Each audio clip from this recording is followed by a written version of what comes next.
Guys, kung makapasyal kayo dito sa Iluminada, dyan sa may Claveria, Misamis Oriental, very nice.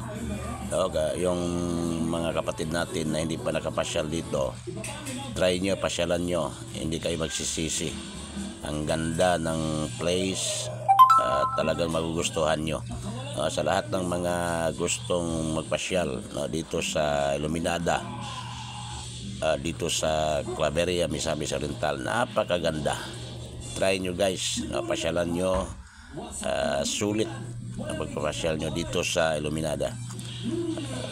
Diyan marami kang makikita, gaya nito guys, walang kapares pag nakita nyo dito, para mawala yung pagod. Yung gusto mag-unwind, punta kayo dito, pasyalan nyo ang Iluminada dito sa Claveria, Misamis Oriental.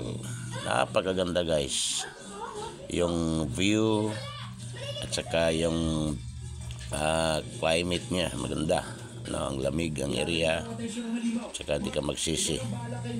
Sa lahat ng mga kaibigan natin gusto magpasyal dito sa Iluminada, napakasulit, hindi ka magsisisi talaga.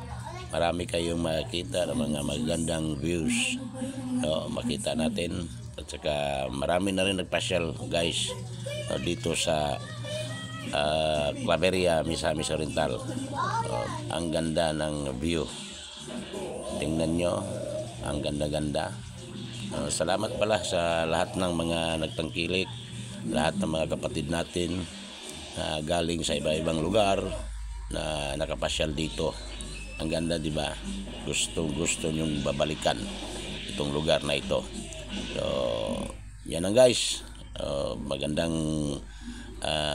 umaga, at saka salamat sa pagtangkilik sa bidyong ito. Maraming salamat po. God bless.